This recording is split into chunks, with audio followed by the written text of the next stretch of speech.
The recent Johnson & Johnson suit has raised a whole lot of questions, especially about PBMs. What questions should you be asking? And more importantly, what answers do you need to keep yourself and your clients safe? We'll find out on this episode of ShiftShapers. Change either energizes or paralyzes. The choice is yours. This is the ShiftShapers podcast, bringing the employee benefits industry interviews with individuals and companies who are shaping the industry's shifts. And now, here's your host, David Saltzman. And to help us answer that question, we have invited back Renzo Luzzatti, who's president of USRxCare. He last visited us way back on episode 185 on October 23rd, 2017, and that's surprising because he's one of my favorite guests, and I should have had him on sooner, but he's back, and we're glad to have you here, Renzo. Thanks for participating. It's a pleasure. Always a pleasure, David. Thank you, sir. So a little bit first about your background for folks who maybe don't remember from the episode a zillion years ago. Sure. I've been in and around healthcare for now 30 years. I've done just about everything there is to do. I've worked on the provider side, hospitals, physician group practice. I worked for a pharmaceutical company for a number of years. I've worked on the payer side. When it comes to pharmacy benefits, I've done just about everything except for prior authorizations. I am not a pharmacist, and I've never dispensed a pill. Other than that, everything from the payer side to the benefit side, you name it, I've done it. Awesome, and that's why you're able to answer some of these complicated questions. So let's level set. Since we're going to springboard off of that J&J suit, can you give the audience a quick kind of synopsis of what happened and what that action is all about? Yes. So for those that may not be so familiar, there's a set of regulations that were passed in 2021. It's called the Consolidated Appropriations Act. And that was an attempt by CMS and the Department of Labor to shift power towards the payers away from their vendors. I think they realized, and I certainly have seen over the years, that the PBM industry, the payer industry, has become the club, if you will, the hammer, and taken control away from the plan sponsors in terms of the activity that they can do, in terms of their own spend, in terms of access to information. So the Consolidated Appropriations Act was an attempt to shift the power back to the payer. With that came a focus on fiduciary. Plan sponsors are by definition fiduciary. It's a term that is defined under ERISA. And one of the obligations of employers that have employer-sponsored health plans is that they need to live up to those fiduciary duties. And the way that the regulations were structured, employers have to attest every year that they're meeting that obligation, and they are open to potential lawsuits from employees if they are not living up to their fiduciary duty. It's the same practice that was put in place with the 401k industry years ago. And so it's the same playbook now looking at benefits. So J&J happens to be one of the first notable employers that is being sued under that statute. And there are a number of attorneys that are out there soliciting cases to take up against employers. So I think this is just the tip of the iceberg, but this was notable in two respects. Number one, it's a large company. And number two, they're a pharmaceutical manufacturer. Ultimate irony. So what exactly was the complaint, or the main complaint that centered around the pharmacy piece? Yeah, so they used a PBM called Express Scripts, and in looking at the claims, the amounts that they were paying for pharmaceuticals greatly exceeded the cost. And one could say that the cost was excessive compared to the level of services that are being provided, and there's certainly multiple other options in the marketplace whereby J&J could have acquired those drugs for their members at a lower cost. So that is really the crux of the lawsuit. Overpayment. Excessive is kind of an understatement in this case. It was, as I recall, it was an MS drug that you could typically get for somewhere around $80, and the plan was being charged $10,000 for it. That's Yes. kind of goes a click or three beyond excessive.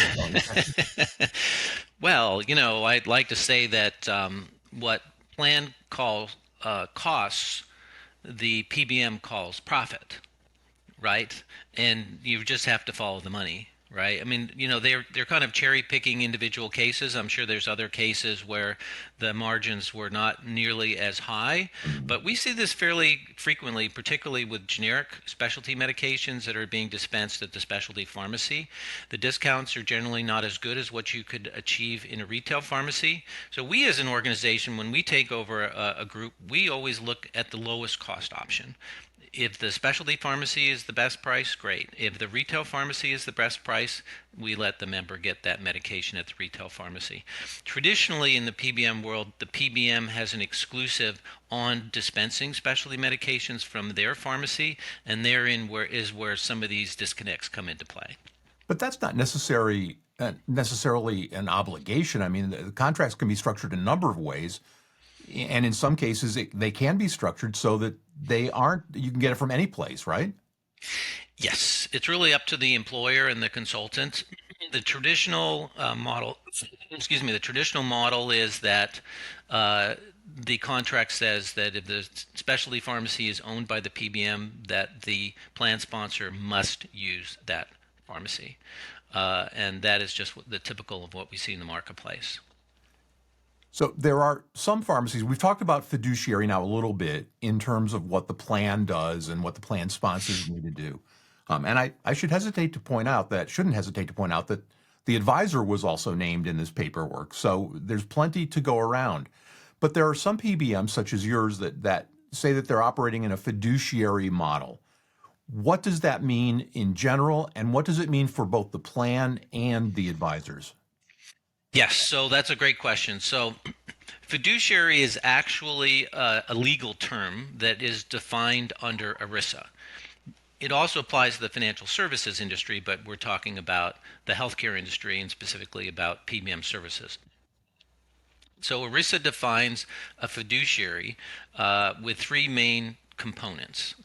Number one, you can't have any conflicts of interest.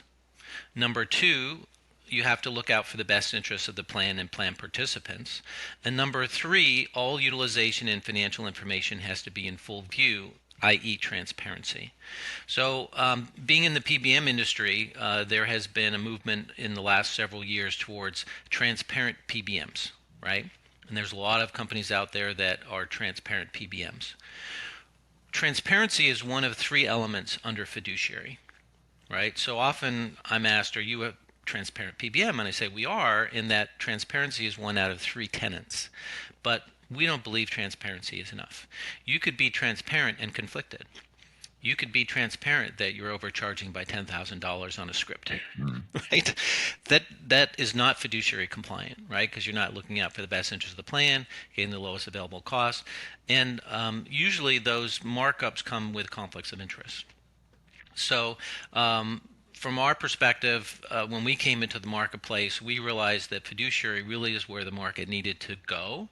There are a number of employer organizations that are lobbying Congress to require PBMs to be fiduciary, and so far the industry has not been all that favorably inclined to move in that direction.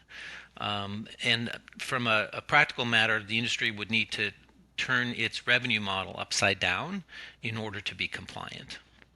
One of the things that you mentioned that I found really interesting, I made a note of it during our discussion before the recording, was that you said this particular CAA, there are CAAs almost every year, but this particular one was a gift. What did you mean by that? Yes. So it was a gift to employers in that the regulation has some elements in it that help them keep, and I'll talk about PBMs, but it also applies to carriers, keep the vendor in check. One of the things is no gag clauses, which means that at the end of the day, the client owns their own data and cannot be restricted from accessing that data. This is still a bone of contention. I mean, these regulations were passed in 2021, and we're still encountering employers that are having a difficult time getting their own data from their plan.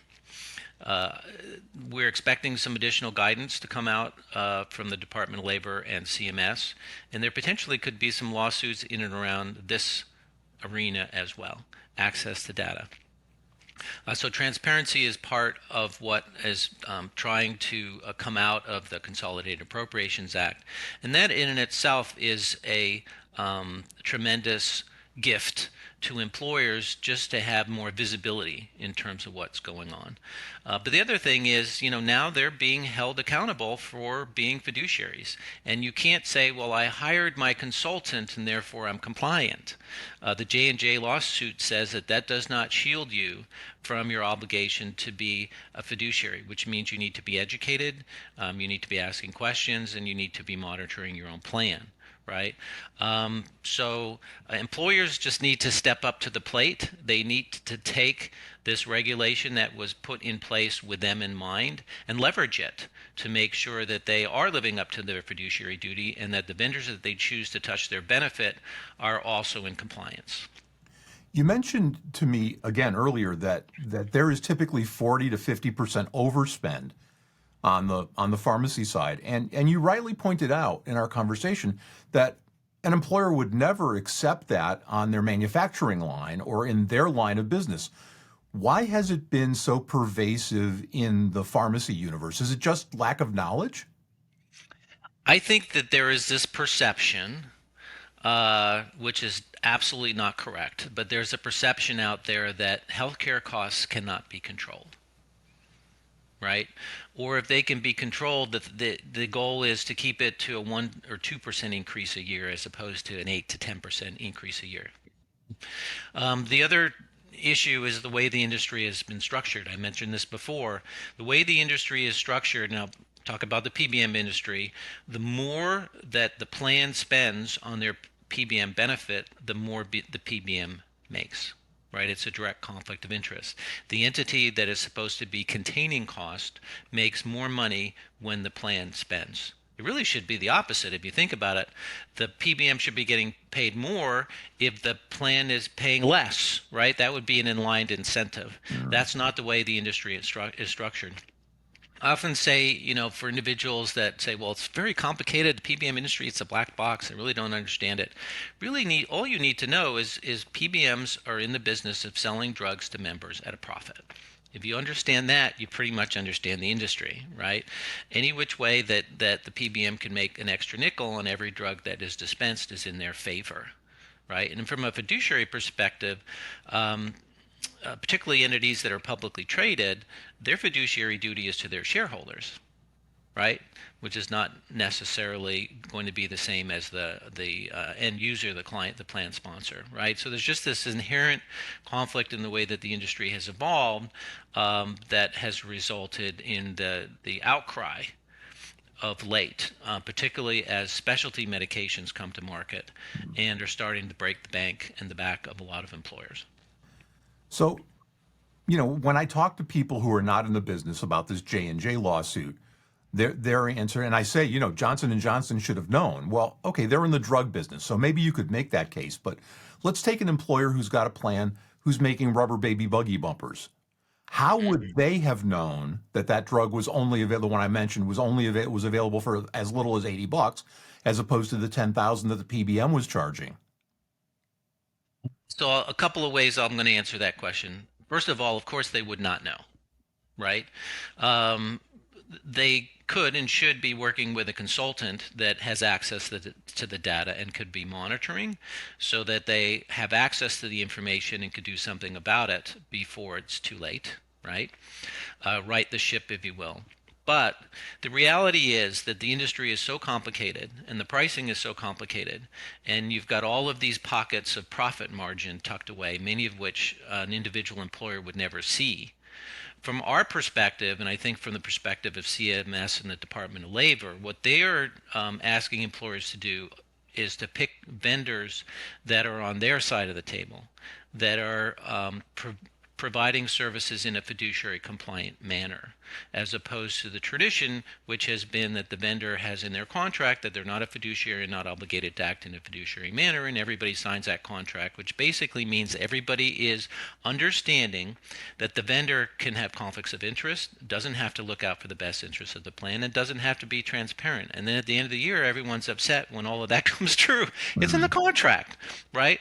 So hire vendors that are in alignment with the fiduciary obligations of the plan, and you don't have to worry as much about all the monitoring and keeping track of all this stuff, and you overcharged on this and you have a conflict of interest there. You can eliminate that by hiring the right vendor that is committed to living up to fiduciary standards.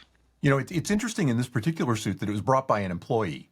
And I wonder if that's going to be, once there's one of these lawsuits, they tend to proliferate. Is that going to be, you think, an ongoing thing where some employees are going to start asking for data and looking at pricing? And again, how does an employer arm themselves other than relying on their advisor? Because the advisors still need to be educated about all this stuff. Yes. And I feel somewhat sorry for the employers at the same time as they've been given this gift, right? Because the goal here is to make sure that employers are living up to their duty and asking the right questions, which means that they probably need to look at alternative sources potentially for expertise, right? Your run-of-the-mill benefits broker may not be sophisticated enough in this arena to do the job correctly, right? So it's probably going to be a boon for the pharmacy benefits consultants as well. But that's not necessarily a bad thing, right? Because they can help in terms of the contract negotiation, getting all the nonsense out of the contracts. They have the systems that can benchmark prices against other entities and the market, right? And all of that I think is going to come into play.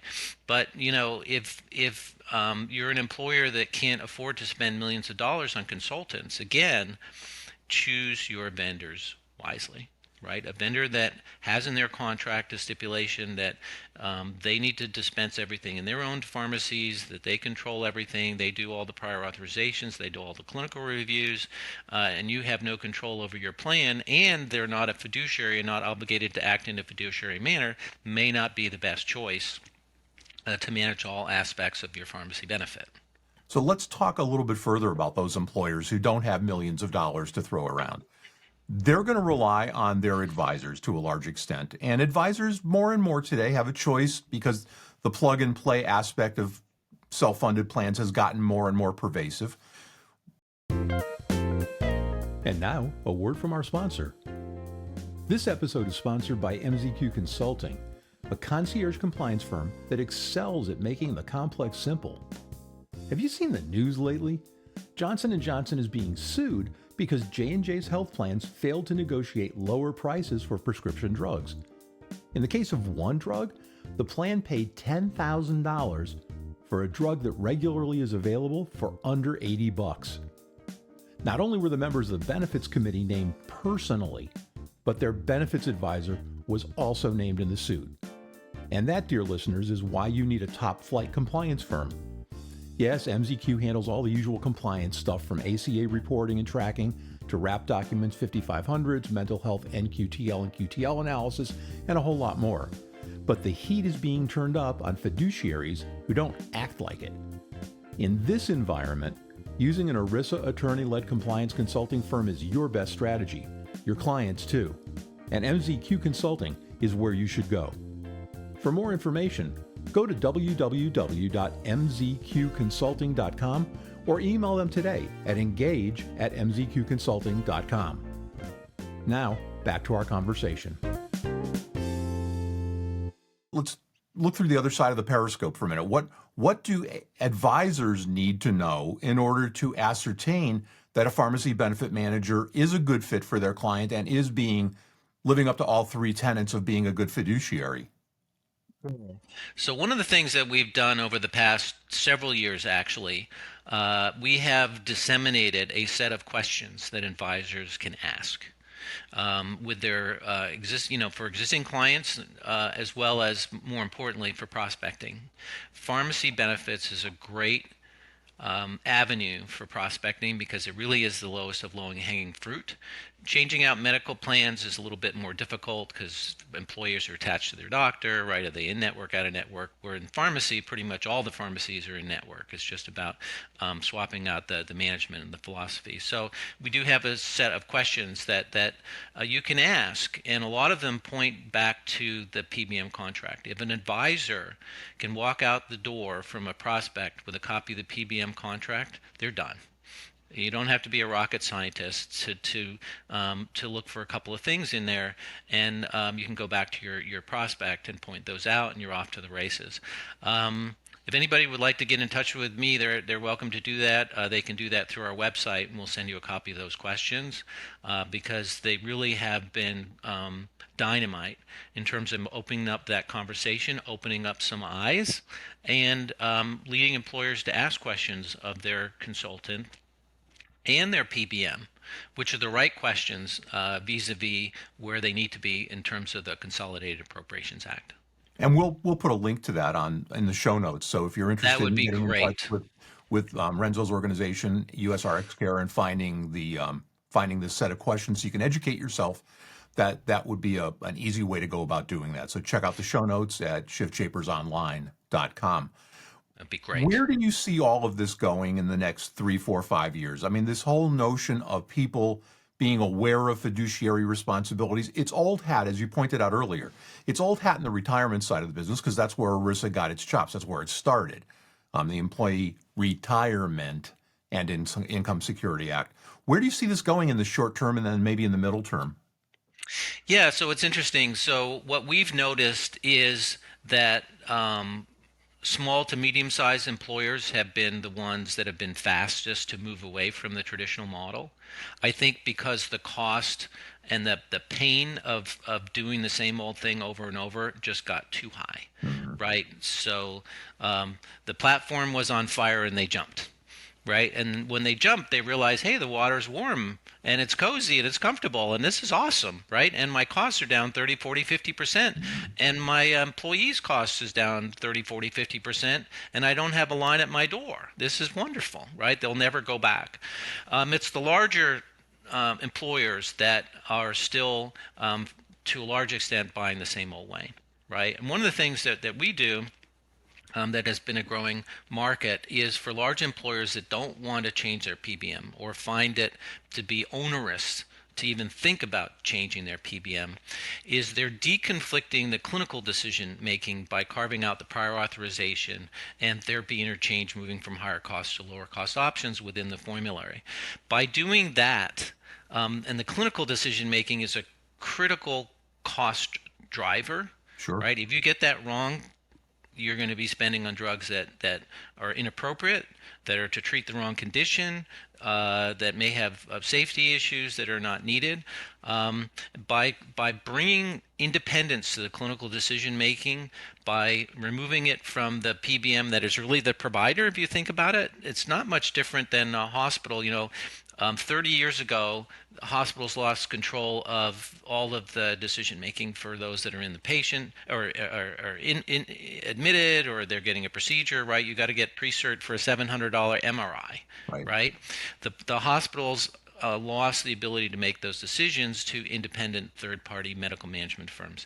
It's the same thing that we're seeing on the PBM side. The PBM is dispensing, they're collecting manufacturers' incentives, they're controlling formula, all of that. And they're also the gatekeeper, right? They're the ones deciding whether that $1 million drug should be dispensed or not. So we're increasingly seeing the larger employers stay with their PBM, but move the clinical decision making to an independent, unbiased third party, of which we provide those services, and there are others in the marketplace as well. And by doing that, they take the conflicts of interest out of the clinical decision making process, just like occurred 30 years ago with hospitals when HMOs and medical management firms came into place. So that is a trend that we're definitely seeing, and I think we'll see a lot more of that. We're also seeing the larger employers kind of unbundle and use the PBM for claims processing, but all of the other functions are carved out to different entities that have expertise and independence in their area. So that's kind of what we're seeing. Because, I mean, the way we've been doing this is there are a lot of hands in that same pocket, but not all those hands have actually added any value along the way. Mhm. They've just added some cost along the way. So if an employer took that approach, I know you're not a lawyer, you don't dispense legal advice, but would that be an affirmative defense? Would that keep them out of the kind of soup that Johnson and Johnson is in, or at least give them the ability to say, look, we made an effort, we did our best?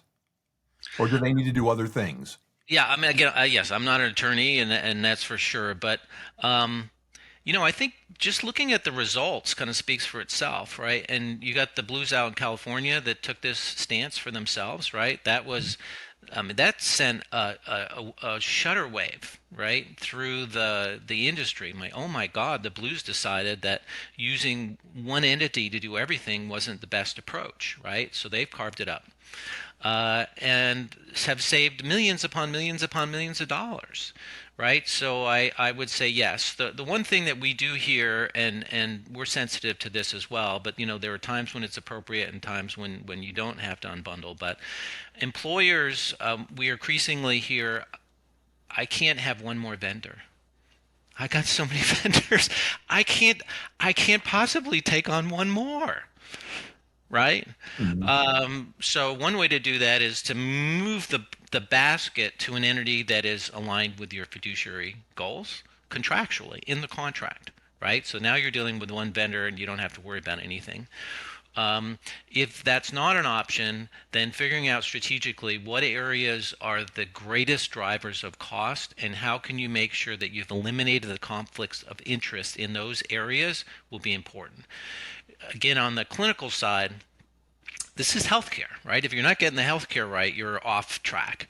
So on the medical side, it was decided years ago that there's going to be a case manager assigned to everybody that's in the hospital.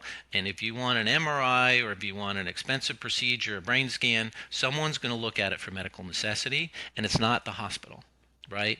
That same model on the PBM side makes infinite sense, particularly when you're talking about drugs now that are $100,000, $500,000, $1 million, $2 million, right?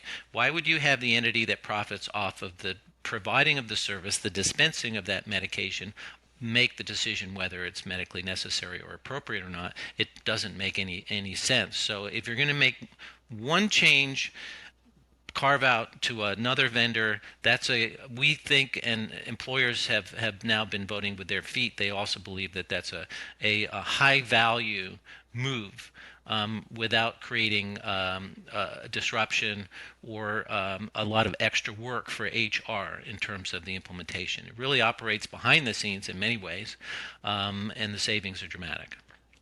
And yet, does there need to be a component additionally for employee education? Because I think the technical insurance term is pisses off an employee more than having to pre-auth stuff. Yes. Being in this business for as long as I have, the two hardest jobs are, number one, the folks in client services that are on the lines working with the employers, to administer and manage the benefit. Number two are the individuals in the prior authorization department when they're telling an individual that their medication does not meet criteria for coverage. Right? That's hard. I mean, at the end of the day, good healthcare is good business, right? Good medicine is good business. So we, as an organization that does a lot of prior authorizations, pride ourselves at being good clinicians and also following best practices and national standards. We don't see a lot of that, unfortunately, in the PBM industry, in part because it takes a lot of time to do it well. And the industry is not incentivized to do it well. As a matter of fact, it's the opposite. If you slow a $2 million drug at getting to the PBM-owned pharmacy to dispense, you're impacting a profit margin, right? So we see approval rates, particularly for specialty drugs, up in the high 90s, whereas a well-managed health plan would be somewhere in the 60s. And what's the difference between 90% and 60% other than 30%? Waste. Complete and utter waste, right? And that's unfortunate. So it really does come down to vendor selection. But in terms of I want to say one other thing in terms of the member. Whether you're working with a fiduciary PBM or traditional PBM, from a member's perspective, they all look the same, right? They get a card, they go to the pharmacy, they present the card to the pharmacy, they present their prescription. 90+% of the time, they're going to pay their copay and walk out the door, and that's their experience with the PBM. It's the 10% of individuals that are accounting for 60, 70, 80% of the cost that really need the attention, right? We tend to get to know those folks very well. And at the end of the day, if we're reducing a plan spend by 30 to 50%, the members' costs are typically coming down by the same percentages. So think about that. The plan is cut their costs in half. And me as an individual working for my employer, I'm now spending half the amount that I spent last year or the year before on my prescriptions. That's a win-win. And all we did was eliminate waste. Often But members don't see it that way all the time, do they? Members Yeah. a lot of times, and I'm interested in how you get past this, because your operation has been successful. Members see pre-auth or pre-cert or whatever you want to call it as a bunch of bean counters, that Yeah. they're only there to reduce spend, not to help anybody. So Yeah. how do you get past that with a patient? So much of the interaction when it comes to prior authorization is with the prescriber. So most of the time, the member is really not in the picture. Particularly when you're talking about specialty drugs, you're talking about complex conditions, complex drugs. Trying to have a conversation with a member and relay 30 years of pharmacy practice is tough, right? So a lot of those conversations happen with the prescriber. I would say about 5% of the time the member gets involved. So the rational, the decision making in terms of what's the best for a patient usually will take place between us and the prescriber, and then the prescriber communicates to the member what the course of treatment is going to be, right? And everybody's on the same page. Yes, this is the right thing for that patient. Right. Where things get sideways is when the prescriber is not responding. That is the toughest, and we call it the stuck patient. Right? And again, we're talking about less than 5% of cases where we're reaching out to the doctor to try to get the information. According to the plan, we have to do a prior authorization. We can't just approve a $2 million drug without review. And we're reaching out to the doctor. We're calling, we're faxing, we're doing everything except getting on a plane and standing in their lobby to get a response. That's where things get sideways, and that's where the rub comes in for the patient more often than not. Usually we can resolve those in a couple of days. Sometimes we have to get the patient involved to contact the office to get them to move. I would say it's probably, 0.5%, 0.2% of cases where things bubble up to human resources and to us where the patient is upset that they can't get the medications that they need. But a lot of it has to do with good communications, both with prescribers and members. And I've often found, just from my own experience over the years, if you explain to the patient the rationale, sometimes they get upset at their doctor for prescribing whatever it was in the first place, particularly if it was expensive and there's a lower cost option that will do the same thing. So I agree with you that is the one of the hardest things in this business. But it doesn't have to be. And at the end of the day, I could tell you countless stories of patients that have been on drugs that they shouldn't have been on because it was for a condition they didn't have or a dose that was too high. And when you right the ship, right, you're not only impacting in a positive way cost, but you're also improving quality of care. So that's the other thing I guess I would say with respect to prior authorization. The way we do it in a rich clinically driven manner, not a profit-driven incentive manner, you tend to end up with better care. And that's a great place to end our conversation for today. Renzo Luzzatti, president of USRxCare. Renzo, we promise we will have you back sooner than we did last time because you're always a wealth of information. Thanks for sharing it with our audience. David, this has been great. Thank you. Our pleasure. Shout out to the crew at Grand River Agency for their awesome post-production. This ShiftShapers podcast is copyrighted content and may not be reproduced in whole or in part without the express written permission of ShiftShapers Solutions, LLC. Copyright 2024.